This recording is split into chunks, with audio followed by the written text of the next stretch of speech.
Hello, everyone, and welcome back to English Pod. My name is Marco. My name is Catherine, and today we have an upper intermediate level lesson for all of you. That's right, we're going to be talking business on this occasion on English Pod, but specifically about planning a business. Right, so before a business opens, a lot of planning has to happen. That means people will decide what kind of a product they want to sell, what kind of a market they want to sell to, etc. So that is the focus of today's lesson. Let's take a listen to the dialogue for the first time, and we'll be back in a minute to talk about what's going on.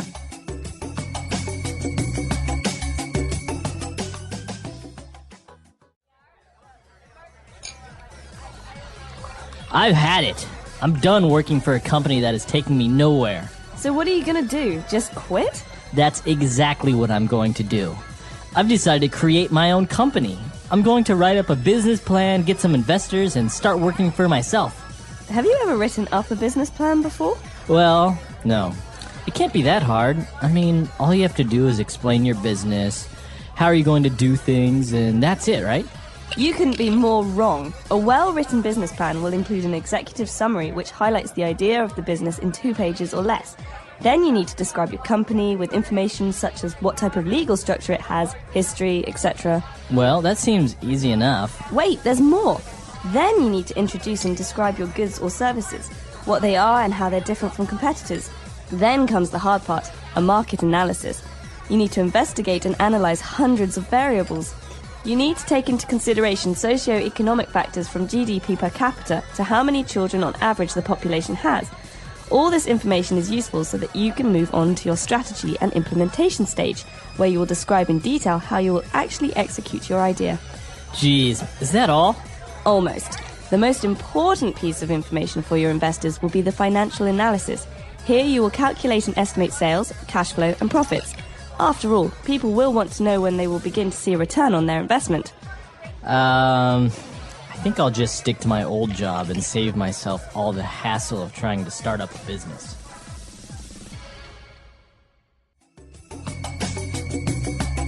All right, we're back. So the guy wanted to open up a business, but his friend explained that it's not so easy and gave a lot of interesting words and phrases there.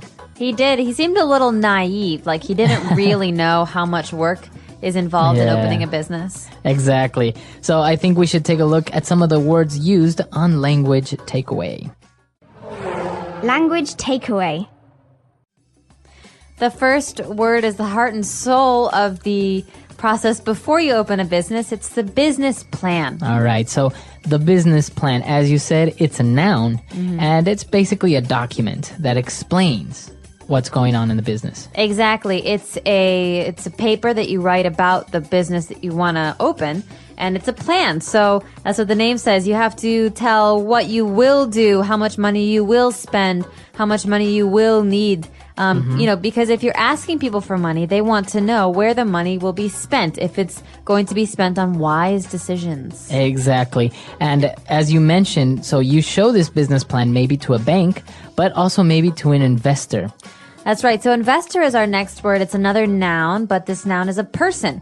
A person is an investor if he or she gives money to someone else and expects more money to come back. Right. So a person that's starting out a business maybe has enough money himself to open up a business, but sometimes you need extra money, so you look for investors, people who are interested in giving you money. For example, I have a cupcake company. I want to sell cupcakes to people, and I need $1,000. So Marco, do you want to be an investor? Do you want to invest some money? Yes, for sure. A cupcake company. That sounds great. I know, but what happens if I don't sell cupcakes? That's a problem for you because you have made a risky investment. That's right. So that's what happens with investors. But now if you want to attract the attention of your investors with your business plan, I think part of the most important aspects of this plan is the executive summary.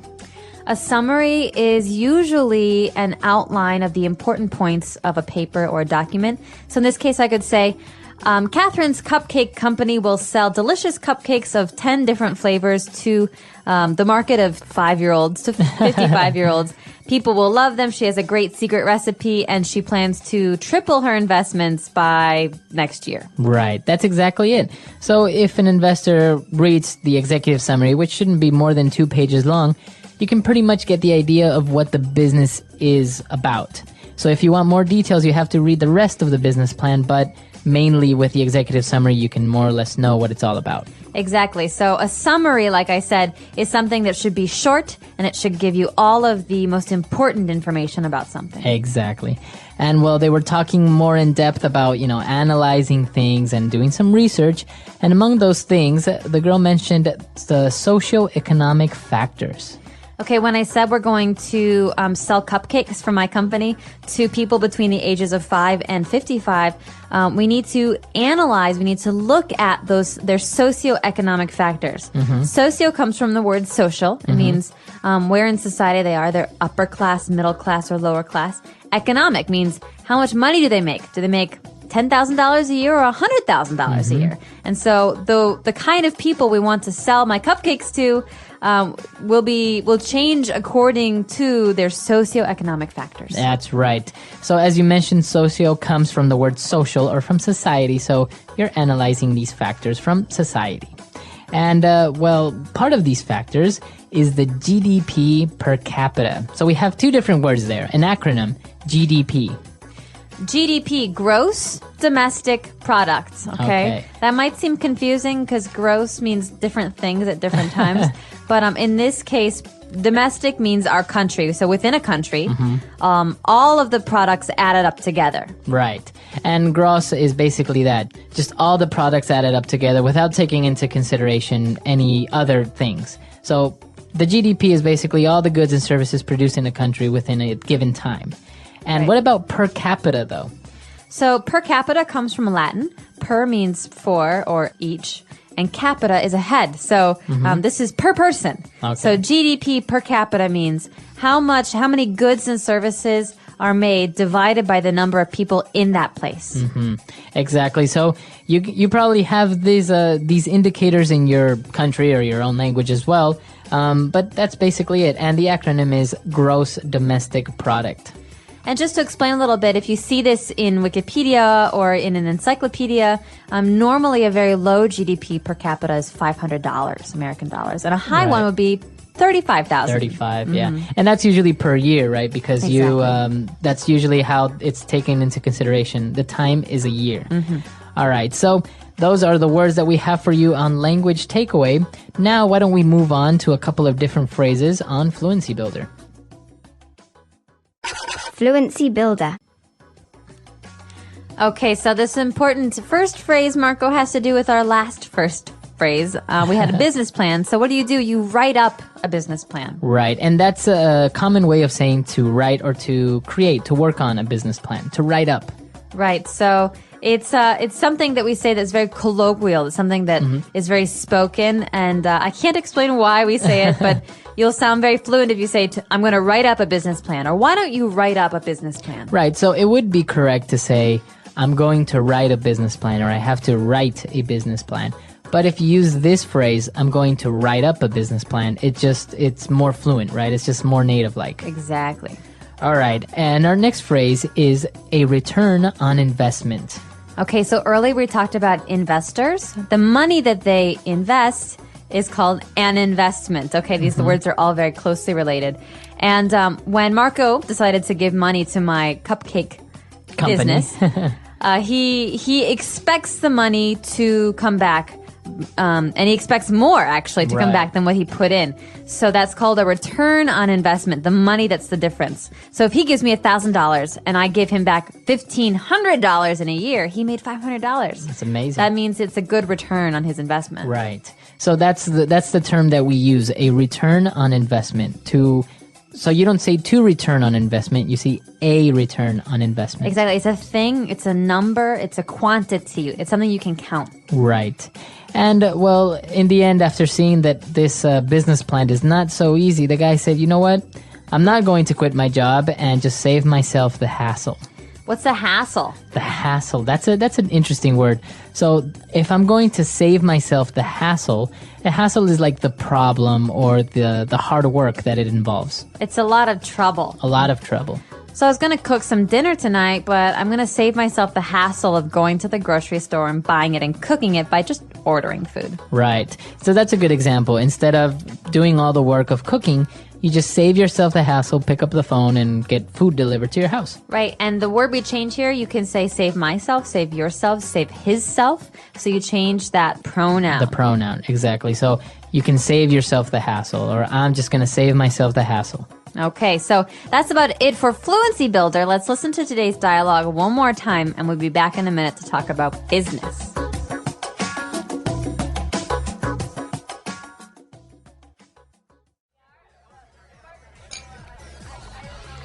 I've had it.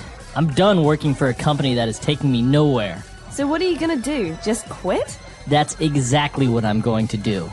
I've decided to create my own company. I'm going to write up a business plan, get some investors, and start working for myself. Have you ever written up a business plan before? Well, no. It can't be that hard. I mean, all you have to do is explain your business, how are you going to do things, and that's it, right? You couldn't be more wrong. A well-written business plan will include an executive summary which highlights the idea of the business in 2 pages or less. Then you need to describe your company with information such as what type of legal structure it has, history, etc. Well, that seems easy enough. Wait, there's more. Then you need to introduce and describe your goods or services, what they are and how they're different from competitors. Then comes the hard part, a market analysis. You need to investigate and analyze hundreds of variables. You need to take into consideration socio-economic factors from GDP per capita to how many children on average the population has. All this information is useful so that you can move on to your strategy and implementation stage, where you will describe in detail how you will actually execute your idea. Geez, is that all? Almost. The most important piece of information for your investors will be the financial analysis. Here you will calculate and estimate sales, cash flow, and profits. After all, people will want to know when they will begin to see a return on their investment. I think I'll just stick to my old job and save myself all the hassle of trying to start up a business.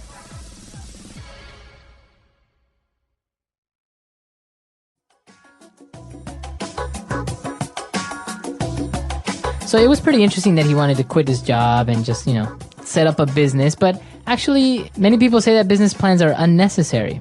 Really? Do these people have lots of money and they don't need investors, or? I think the problem is that there are many books out there that give you clear examples of companies, Fortune 500 companies, that started out without a business plan. So I think many people take this as a rule. A rule, like, well, they didn't need one, or it's not really necessary, or why should I write up a business plan? Well, I'm not an entrepreneur and I'm not a business person, but my feeling is that a business plan is as much for investors as it is for yourself. Mm-hmm. It helps you clarify your goals. It helps you explain your objectives to your future colleagues. And I think it's just a really good way to map out the first year of a business, because it tends to, a lot of businesses fail in that first year. So I think this is a really important step. Yeah, exactly. So it's very interesting. We've talked a little bit about business here, but we would like to know your ideas or your comments or any other suggestions that you have about this topic or any topic on English Pod. So why don't you send us a comment or a personal message? We are at englishpod.com, and we'll see you guys there. Bye, everyone. Bye.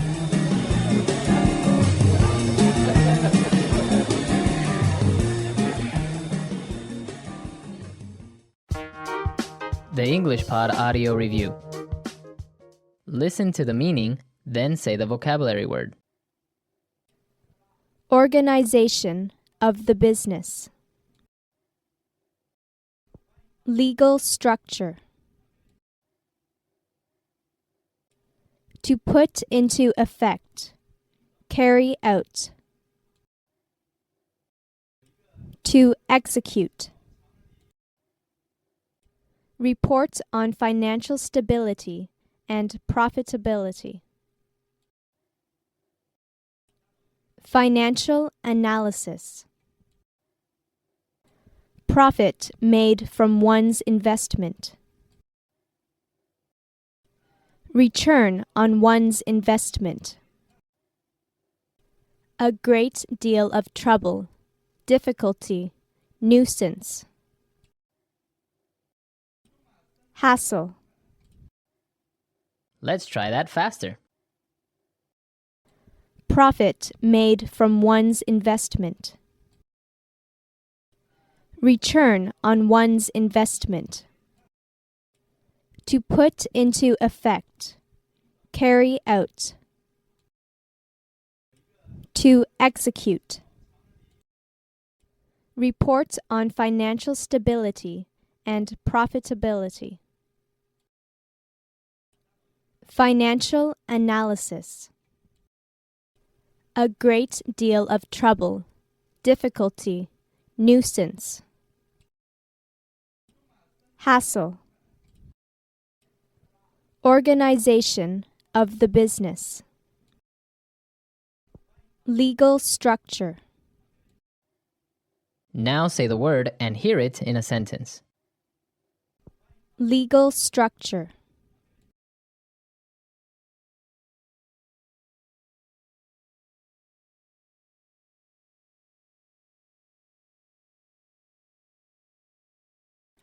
The legal structure of a business includes proprietorship of the business, whether it be one person, a partnership, or a company. Legal structure.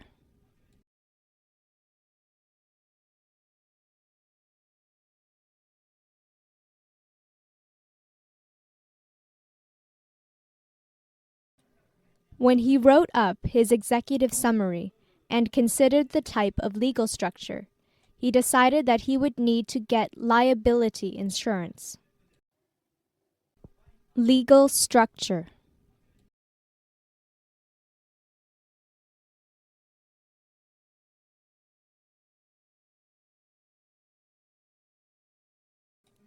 When they presented their business plan, they highlighted the legal structure of the business, which they considered to be innovative.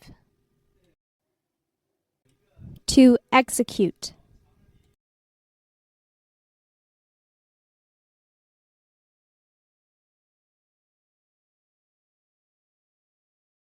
Having looked over the business plan one more time, the partners agreed that it was time to execute their plan.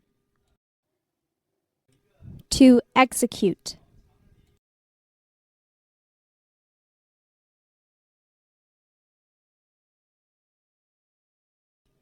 The execution of the new marketing technique would begin in the new year.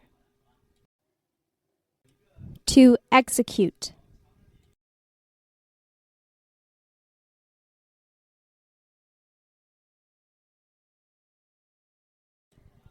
The captain of the ship decided that it was time to execute Plan B. Financial analysis.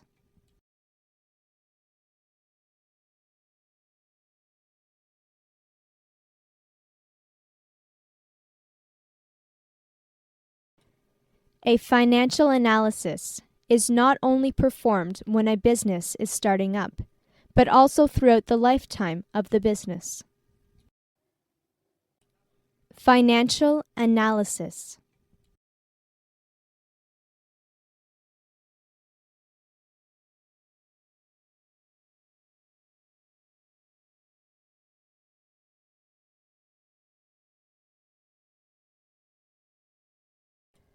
The management of a business will consult the financial analysis to make sure the business is making profits and all the finances are in place, as well as deciding where to spend money to improve the business. Financial analysis.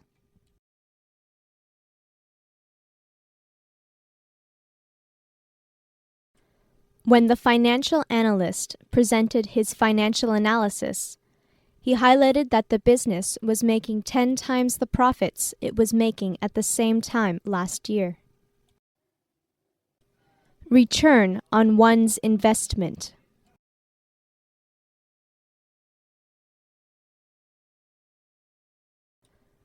I got a huge return on my investment with that company. Return on one's investment. In my experience, investors are fickle and change loyalties very quickly, depending on how often and how much return is made on their investment. Return on one's investment. This company is fast becoming a big name in the industry, so I would suggest investing in them. It is pretty much guaranteed you will get a good return on your investment. Hassle. My boss wants me to take over my coworker's responsibilities on top of my own during her sick leave. It is going to be such a hassle. Hassle. I am going to save myself the hassle of going to court and just pay her the damages. Hassle. I hope taking care of my dogs while I'm away won't be too much of a hassle for you.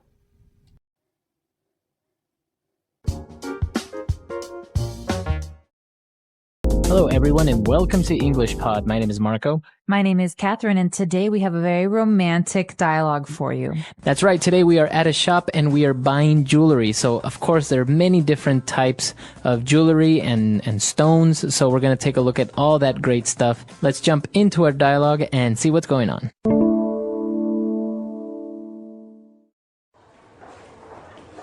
Good afternoon, sir. Is there anything I can help you with today? Yeah. I'm looking for a nice gift to give my girlfriend. Our 5th anniversary is next Friday. Well, I would be happy to assist you in choosing the perfect gift for her.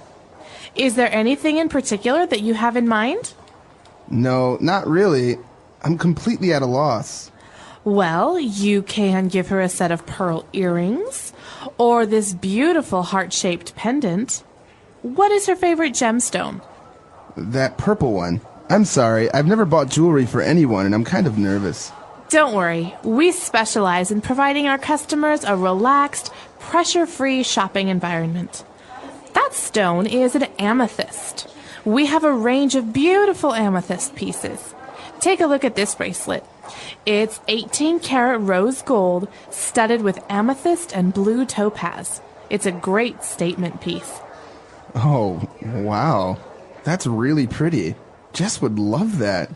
But I was thinking of something a little more delicate, perhaps a necklace? We have this beautiful platinum pendant, or you could also get her a locket. You could also get her a timepiece. It's both glamorous and functional. If you tell me a little more about your girlfriend, maybe I can help you find something for her. Jess? Well, she's very smart. She has a great sense of humor. She's very feminine. Perhaps you could give her a ring. Well, actually, I was thinking about asking Jess to marry me. I've just been so nervous.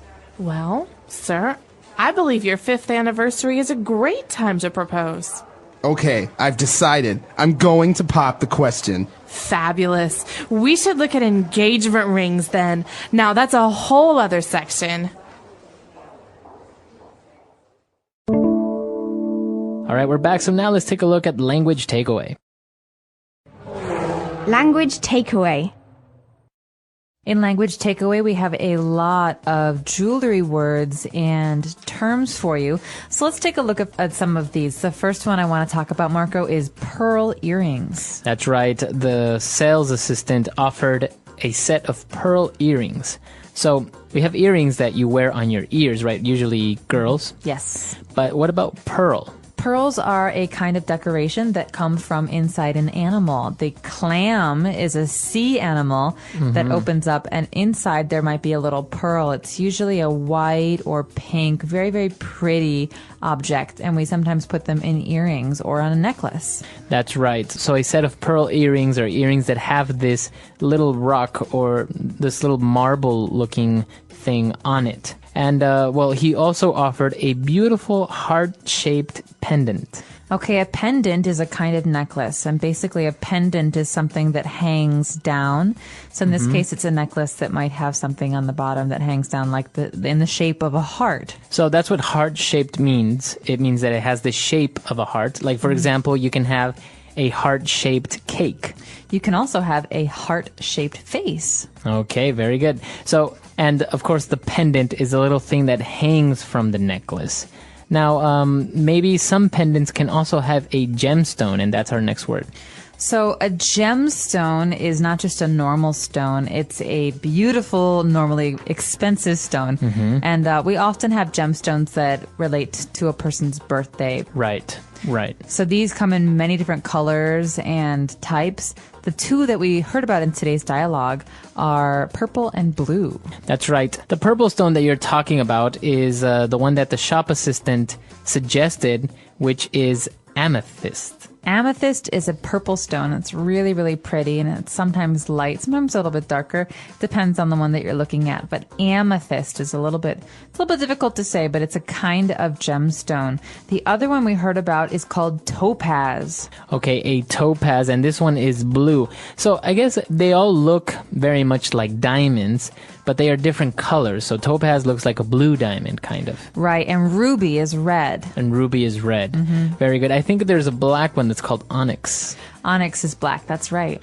Okay, so many different types of gemstones, and as Catherine said, usually each month has a specific gemstone, so that's considered your gemstone if you were born on that month. Exactly.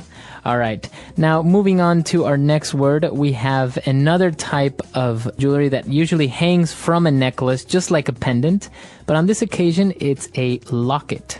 Okay, a locket is something that usually women will wear around their necks. Now, this is like a pendant, but it opens. So it's something that can open up, and sometimes people have photographs inside. Many times they're shaped like a heart or a book, and inside you can see a picture or a note, something very personal. Okay, very good. So it's very similar to a pendant, but as you said, it opens up. You see it all the time in movies. People have pendants, and inside they have a nice picture of someone. That's right. So that's a locket. All right, very good. I think we've taken a look at a lot of vocab related to jewelry here. Why don't we go back, let's review this dialogue, and we'll be back in a bit.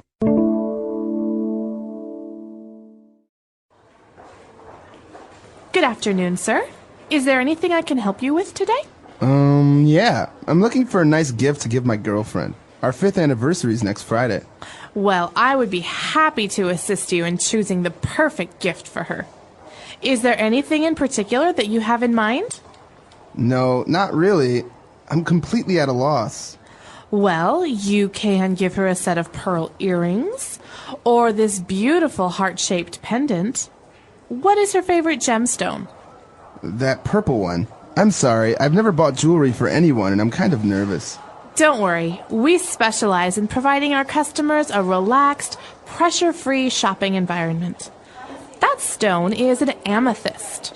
We have a range of beautiful amethyst pieces. Take a look at this bracelet. It's 18-karat rose gold studded with amethyst and blue topaz. It's a great statement piece. Oh, wow. That's really pretty. Jess would love that. But I was thinking of something a little more delicate, perhaps a necklace? We have this beautiful platinum pendant, or you could also get her a locket. You could also get her a timepiece. It's both glamorous and functional. If you tell me a little more about your girlfriend, maybe I can help you find something for her. Jess? Well, she's very smart. She has a great sense of humor. She's very feminine. Perhaps you could give her a ring. Well, actually, I was thinking about asking Jess to marry me.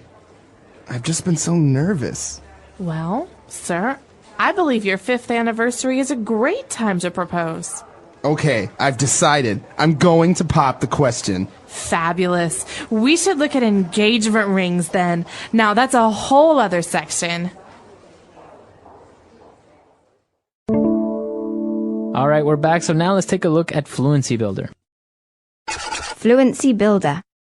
So the first phrase in Fluency Builder today comes from the beginning of our dialogue, where Mark says to the shop assistant, Listen, I'm completely at a loss. Okay, so what does he mean when he told the shopkeeper, I'm completely at a loss?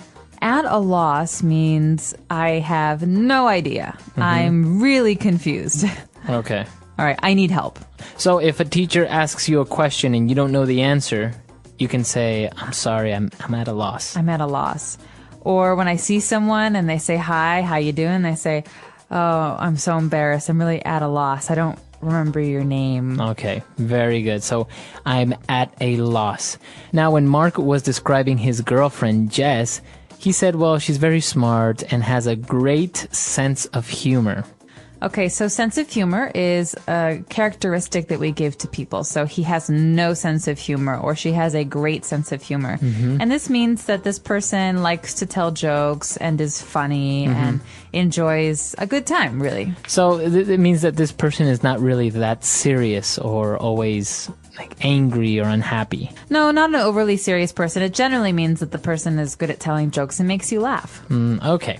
So Jess has a good sense of humor. And because of all these things, and they've been together for 5 years, Mark says, okay, I've decided. I'm going to pop the question. Okay, this might sound very strange because you think, well, pop the question. What is the question? Well, in English, the phrase pop the question has a very special meaning. It means to ask someone to marry you.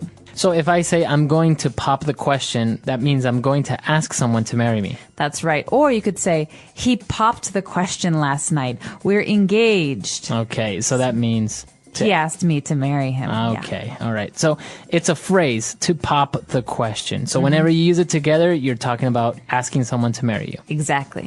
All right, great stuff. Why don't we go back and listen to this dialogue one last time?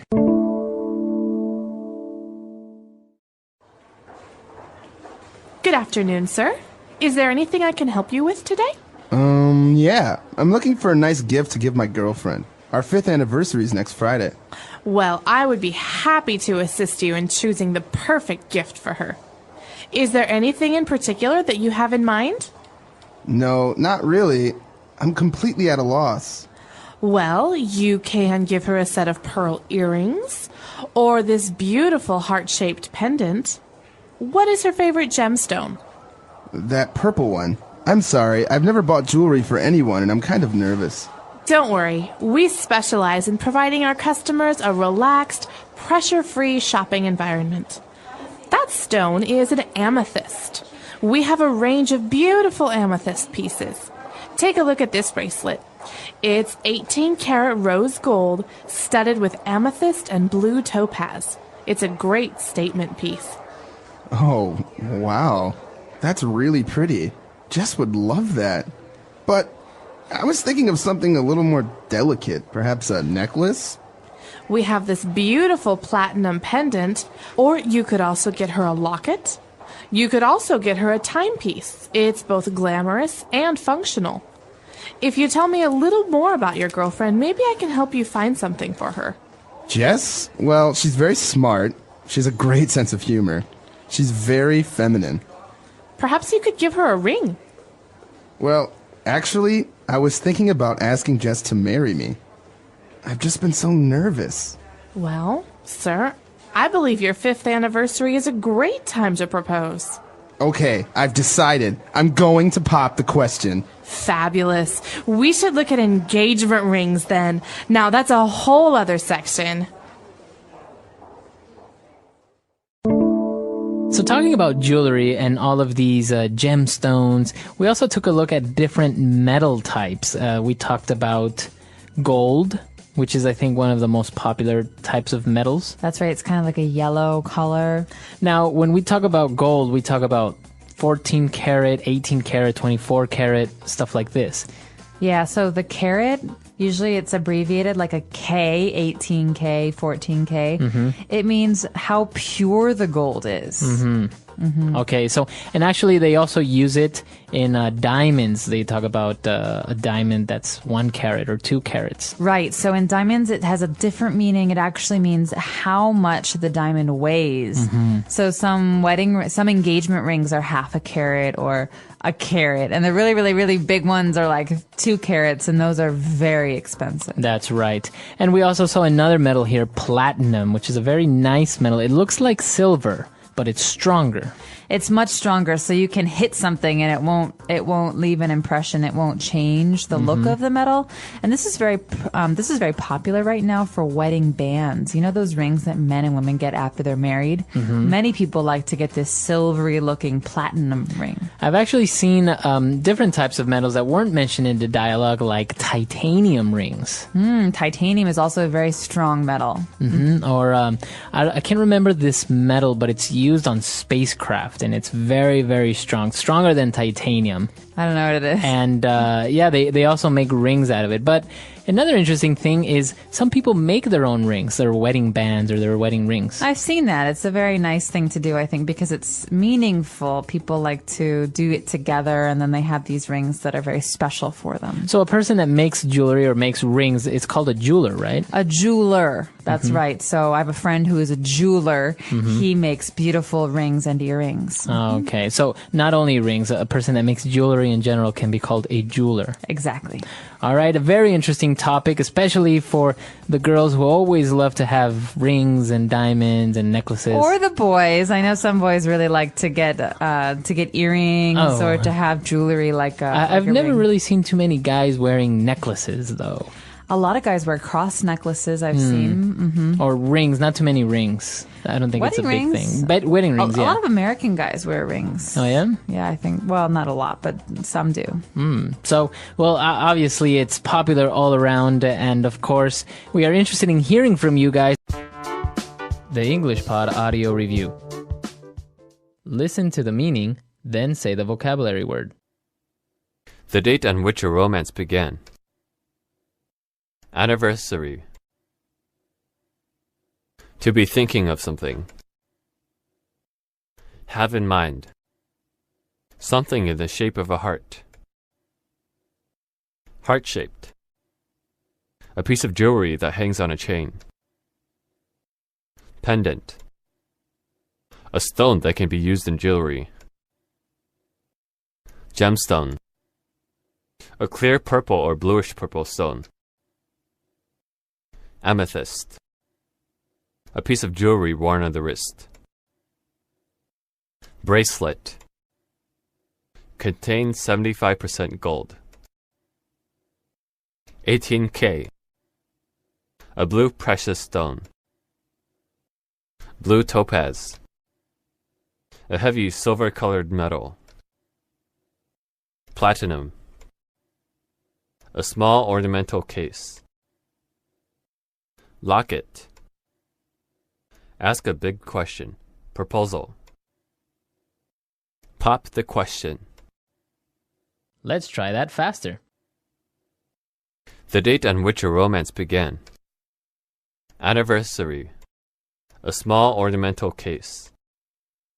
Locket. A heavy silver-colored metal. Platinum. To be thinking of something. Have in mind. Something in the shape of a heart. Heart-shaped. A blue precious stone. Blue topaz. A piece of jewelry worn on the wrist. Bracelet. A clear purple or bluish purple stone. Amethyst. A piece of jewelry that hangs on a chain. Pendant. A stone that can be used in jewelry. Gemstone. Ask a big question. Proposal. Pop the question. Contains 75% gold. 18K. Now say the word and hear it in a sentence. There's a particular dish I'm always craving.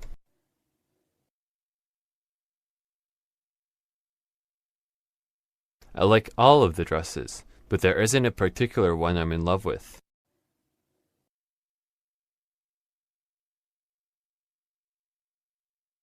He has a particular way of doing things and doesn't like it when you do something different. Have in mind.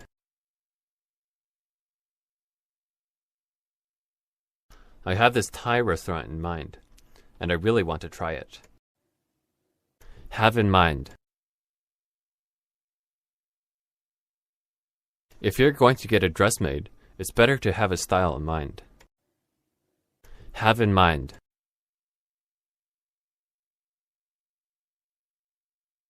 Do you have any suggestions for what we can do this afternoon?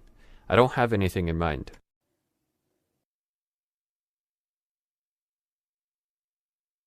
This place is so beautiful.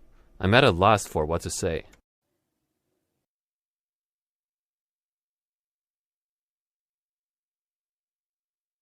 Her boyfriend gave her a great birthday surprise, and she was at a loss at how to express her gratitude.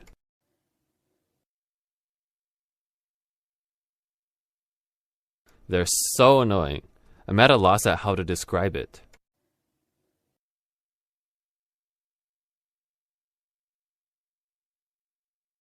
Sephora offers a wide range of perfumes, so that you can find one that suits you.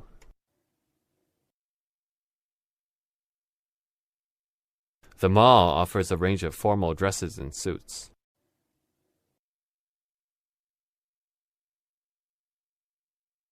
Shanghai has a lot of restaurants in a wide price range. Pop the question. You've been dating for 3 years. Are you thinking of popping the question?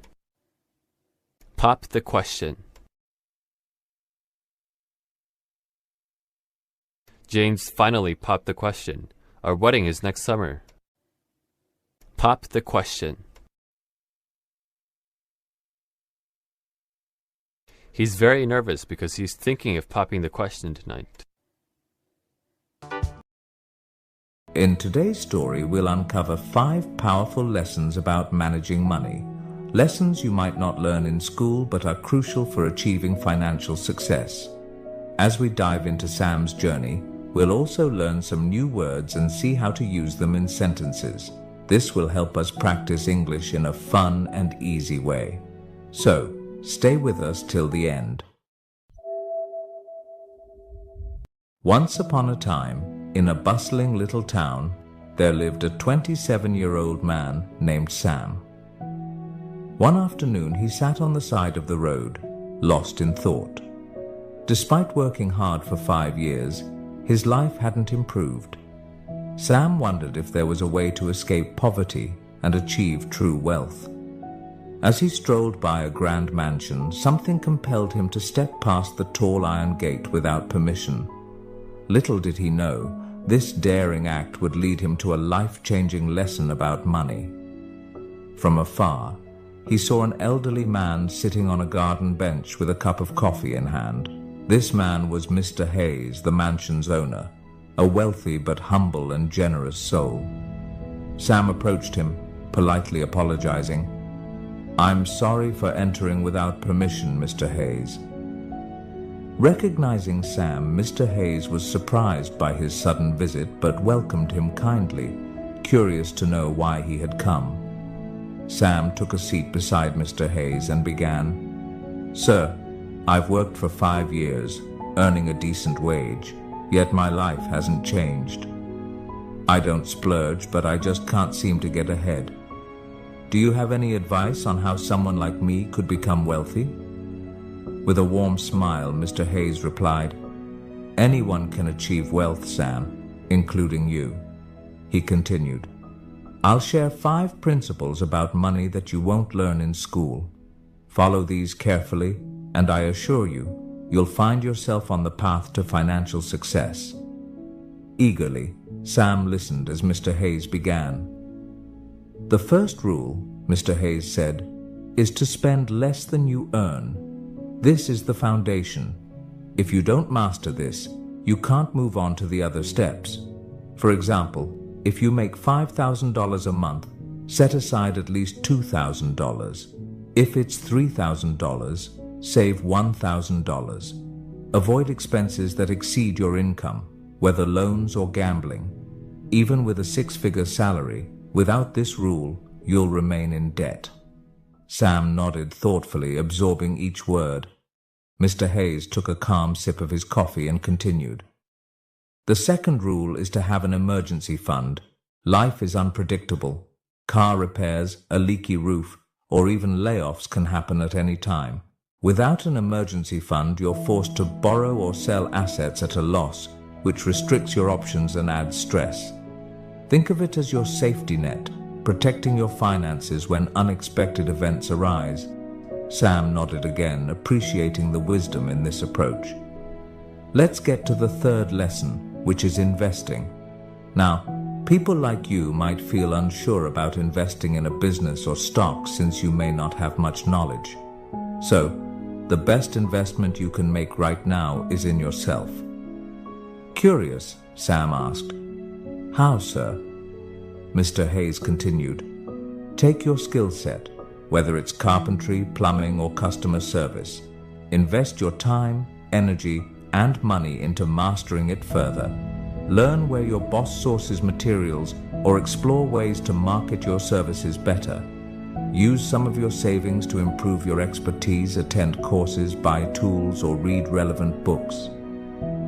Realizing the value of these words, Sam looked at Mr. Hayes with newfound determination, regretting he hadn't learned this sooner. Mr. Hayes continued with the fourth lesson. Now that you're gaining skills, it's time to start earning more. Once you've honed your abilities, maybe you'll start your own business and your income will grow. You're no longer paid per hour but earn based on what you produce. The harder you work, the more you earn. The sky was getting darker, yet Sam felt no urge to leave. He was eager to learn the final principle. Mr. Hayes looked at him and said, and finally, the fifth lesson, create passive income. When you've applied the first four principles, you should have extra money. Now, it's time to let your money work for you. You can invest in property, start a rental business, buy a franchise, or research other sources of passive income. Think carefully and choose wisely. How about it, Sam? Are you ready to take on these lessons? Mr. Hayes asked, ending the conversation with a gentle smile. Brimming with excitement, Sam replied, I used to just go to work, save a little, and hope for wealth to come my way. But I now understand that there's a real strategy, and I'm thankful, sir, for the invaluable guidance. Today we learned new words and sentences through this story about wealth and financial wisdom. Remember, learning English can be fun when you practice regularly. So, keep listening, learning, and growing. Make sure to like, comment, and share how this story helped you improve your English. Thank you for watching, and I'll see you in the next story, where we'll continue learning together. The English Pod Audio Review. Listen to the meaning, then say the vocabulary word. Something is usual or expected. Norm. The money that a country uses. Currency. The sum of money required to reinstate. Margin deposit. Taking effect rapidly. Drastically. Very quickly, just a second. Split second. An offer to pay a particular amount of money. Bid. Let's try that faster.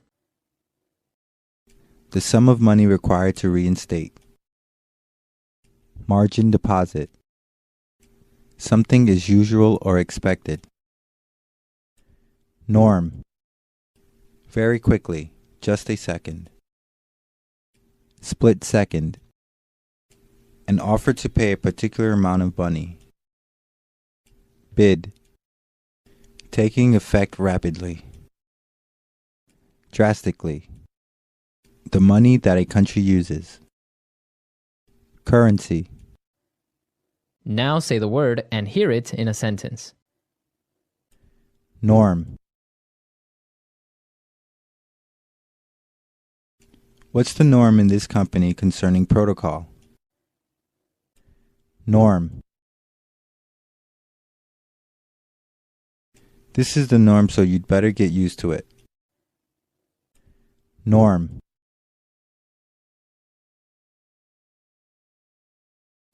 Delivery, McDonald's, and street vendors are the norms around here. Currency.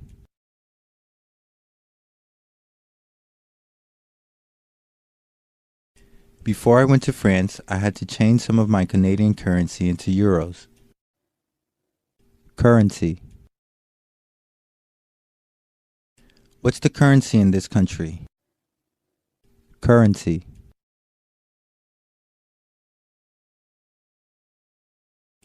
My country's currency is worth next to nothing in USD.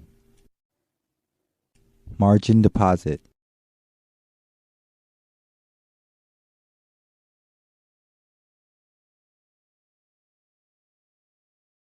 He decided to start with a margin deposit of GBP 100.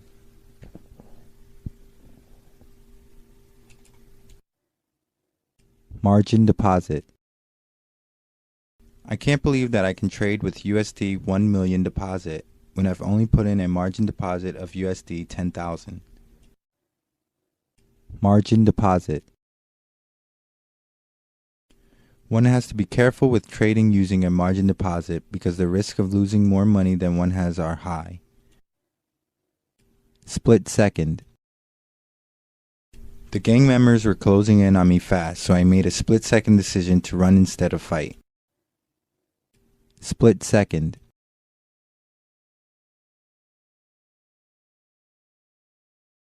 My heart pounded as I made a split-second decision and took hold of her hand.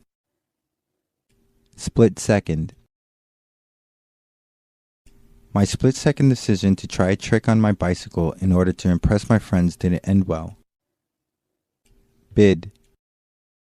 The current bid ask for EUR USD is 1.3998-79. Bid. I bought euros at an ask of $1.4235 and sold British pounds at a bid of $1.5001. Bid. The bid for Japanese yen and the ask for Hong Kong dollars are really good right now if you trade in US currency.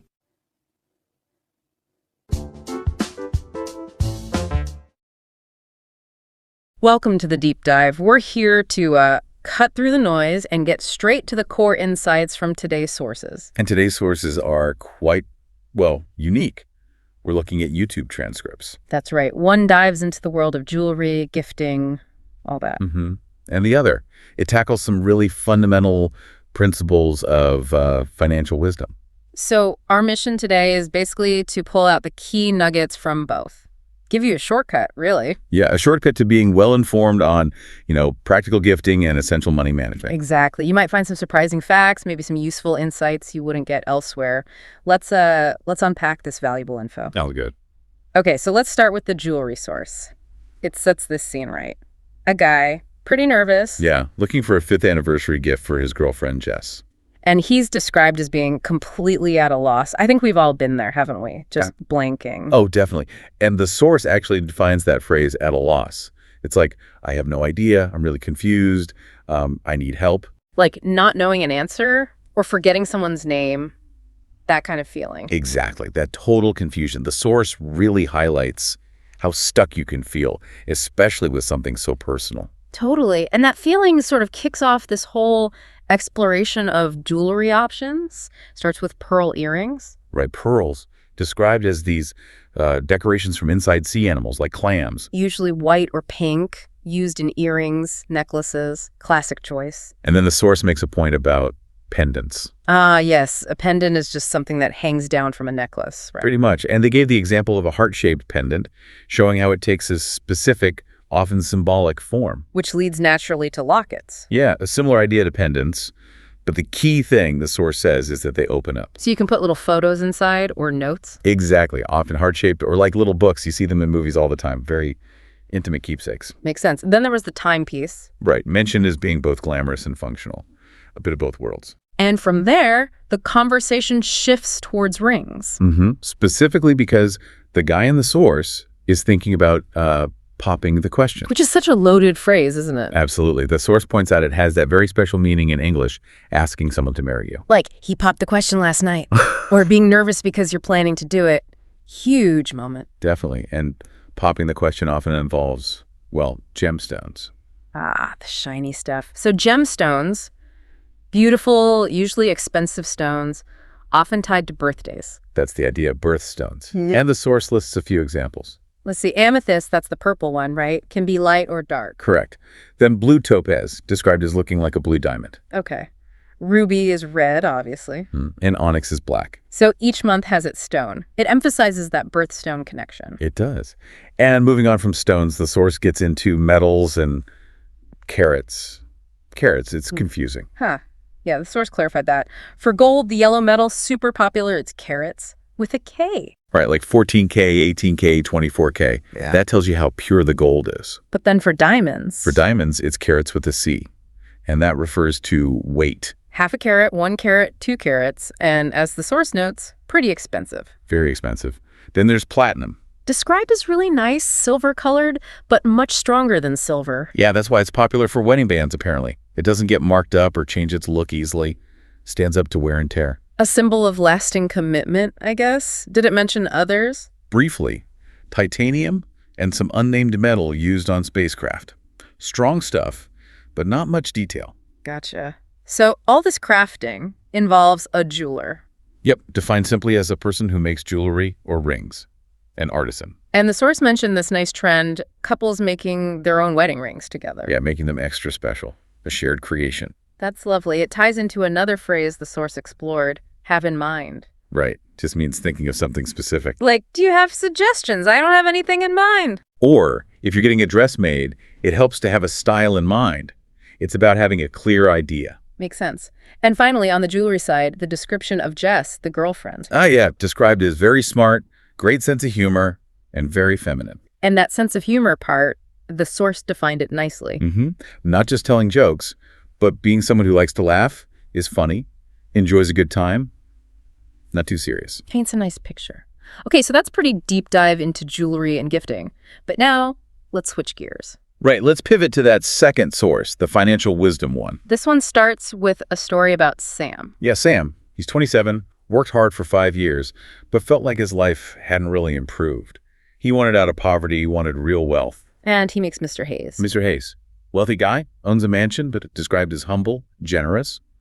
He sees Sam's genuine desire. And he shares these 5 principles about money, kind of foundational stuff. Exactly. Foundational. The first one, spend less than you earn. Sounds simple, But absolutely crucial. The source calls it the bedrock. Without this, nothing else works. It gave examples, right? Make $5,000 a month, save maybe $2,000. Yeah, or $3,000 a month, save $1,000. The point is, live below your means. And a warning, too. The big warning. Avoid expenses that beat your income. Loans, gambling. Even if you make 6 figures, the source says, you can still end up in debt without this discipline. Okay, that's principle 1. What's number 2? Principle 2, have an emergency fund. Because life happens, right? Exactly. Life is unpredictable. Car repairs, leaky roof, you lose your job. Could happen anytime. So the fund is like a safety net. Precisely. Protects your finances. It stops you from having to borrow money at bad rates or sell things you own at a loss just to cover costs. Which just limits your options and adds tons of stress. Totally. It preserves your financial freedom in a way. Makes sense. Okay, principle 3. Principle 3, investing in yourself. How does that work? Well, the source suggests it's maybe the best investment, especially if you don't know much about business or stocks yet. So focus on what you already know. Kind of. Take your existing skill set, maybe you're a carpenter, a plumber, good at customer service, and invest time, energy, money into getting even better at it. Master it. Practical steps, like what does that look like? Learn where your boss gets materials. Figure out how to market your services better. Use savings for courses, better tools, relevant books. It's about deepening your expertise. I like that. Turning inward first. What's next? Principle 4. Principle 4 follows logically. Start earning more. So once you've invested in yourself. Exactly. Once those skills are sharper, your potential income goes up. You could even start your own business. That's the idea. Your income starts reflecting what you produce, not just the hours you work. The harder or smarter you work, the more you can earn. Direct link between skill and reward. Okay, the final one, principle 5. The 5th principle, create passive income. This is the dream, right? Money making money. Sort of, yeah. But the source stresses it comes after you've nailed the first 4 principles. You need that extra money first. You need capital to invest. Right. The goal is to let your money work for you. What kind of examples did it give? Things like investing in property to rent out, starting a rental business, buying into a franchise, or just researching other passive income streams. But carefully. Absolutely. The source emphasizes making careful, wise choices. Don't just throw money anywhere. Turn that saved capital into something that generates more. And Sam, how did this all land with him? Oh, the source says he was transformed. Really grateful. He realized wealth isn't just about hope. It needs a strategy. A clear plan. Wow. Okay, before we wrap up, the source also quickly defines some financial vocab. Yeah, just a few terms. Go for it. Norm. Just what's usual or expected. Okay. Currency. The money a country uses. Simple enough? Yep. Margin deposit. Bit more specific, money needed to reinstate something. Often in trading. Oh, okay. Split second, meaning very quickly, like just a second. Got it. Bid.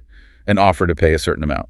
Standard option term. Mm-hmm. And drastically, meaning taking effect rapidly or significantly. Okay. Good quick definitions there. Useful context. So what a journey today. We went from the intricate details of jewelry and gifting. Right. All the way to these really core principles of building financial stability, all from those YouTube transcripts. It really shows how much valuable stuff is hiding in plain sight, doesn't it? Absolutely. Those aha moments, the practical takeaways from choosing a meaningful gift to, taking concrete steps towards financial health. It really underscores that being truly informed, it's not just about big headlines. No, it's also about understanding the details of everyday life, these critical life skills, the things that actually shape our decisions day to day. Definitely. So here's a final thought for you listening. Mm-hmm. Think about how that theme of investment kept popping up today. Yeah, it was woven through both parts, wasn't it? Right. The significant emotional and often financial investment in a piece of jewelry. Compared to the, life-changing investment in your own skills and your financial future. Exactly. So the question is, what other parts of your daily life might benefit from a similar deep dive? What underlying principles or details could you, unpack further? It's one of the biggest questions a person can ever ask. But what really happens after that heart-pounding, nerve-wracking moment? Today, we're going to connect that one single decision to the entire lifetime of choices that come next. We'll explore how popping the question is really just the very first step in building a whole future together. It all starts right here, with this one powerful, life-changing decision. You could almost feel the mix of excitement and, that feeling of finality in those words. This is that moment. The moment someone decides, yep, I'm going to ask the person I love to marry me. It's a huge emotional turning point. But what happens in the minutes and hours right after that decision is made? And there it is. The immediate follow-up to that incredibly brave decision is, often it's just pure confusion. All that excitement suddenly hits a wall of practical questions and, let's be honest, a healthy dose of nerves. I'm completely at a loss. That is such a relatable feeling for anyone who's ever faced a big life moment, right? You know what you want to do, but you have absolutely no idea how to even start. So, how do we solve that immediate problem? How do you go from feeling at a loss to, I've found it? Well, first things first, you got to speak the language. So let's decode some of the key terms you're definitely going to hear from any jeweler. Okay, let's start with a total classic, the pendant. Just like it says here, it's a piece of jewelry that hangs on a chain. Simple enough. Think of it as the focal point, the main event of a necklace. It's a really elegant choice, designed to be a statement, but it's not your only option. Next up, you've got the locket. Now, a locket is a special kind of pendant. It also hangs from a chain, but this one has a secret. It opens up. It's designed to hold something deeply personal, like a tiny photo or a little keepsake, turning a beautiful object into a container for a precious memory. So the crucial difference here really comes down to function. A pendant's job is to hang there and look beautiful. A locket's job is to hang there, look beautiful, and open up to hold something personal. So here's the simple way to think about it. Every locket is a type of pendant, but not every pendant is a locket. Makes sense, right? And of course, a lot of these pieces are built around a gemstone. These stones are what add the color, the value, and so much of the personal meaning, especially since certain gems are tied to birth months. That can make the choice feel incredibly specific and really, really thoughtful. And wow, you have a huge range of options here. You could go from the rich purple of an amethyst to the deep dramatic black of an onyx. Each stone just brings its own unique energy and can totally change the entire feel of the jewelry. But let's be really clear here. Choosing between a pendant or a locket isn't just about the jewelry itself. It's about what it all symbolizes. That decision you make at the counter, it's about so much more than a price tag. It's often the very first tangible investment in a future you plan to share. Which, leads us to a much bigger question. I mean, preparing for one special moment is hard enough, but how on earth do you prepare for the entire lifetime that's supposed to follow it? This right here is where romance and reality totally intersect. An engagement ring isn't just an emotional symbol. It's often one of the very first major financial steps a couple takes together. That single purchase really sets the stage for a whole lifetime of financial decisions. So, if that first purchase is the foundation, what's the blueprint for the rest of the building? Let's walk through 5 powerful rules for wealth that can guide you in building that future together. Okay, here's the whole strategy, right at a glance. And notice the flow here. It all starts with the absolute bedrock foundation: spend less than you earn. I mean, without that, nothing else is going to work. Next, you build a defensive wall with an emergency fund, so that life's little or big surprises don't completely derail you. Only then do you start to go on offense by investing in yourself to boost your skills, which naturally leads to number 4, earning more. And finally, with that whole system in place, you make your money start working for you by creating passive income. It's like a ladder, Each step supports the next one up. So let's bring this all back together. We started with the emotional weight of popping the question, and we ended up with a really practical plan for building a stable life. And the truth is, the two are completely intertwined. So what are the big takeaways here? First, knowing the language of these special moments, pendant, gemstone, locket, it just empowers you to make better choices. Second, recognizing that big purchases are also big financial milestones helps you plan for everything that comes next. Third, building that future is totally achievable if you follow those clear principles. And finally, the ultimate point, being prepared for a life together isn't just about having the courage to ask the question, it's also about having the wisdom to build a life that can actually support the answer. And that leaves us with one final thought to chew on. Whether it's about a relationship or a career or a personal goal, we are all constantly preparing to ask and answer life's big questions. So what's the next big question that you're preparing for?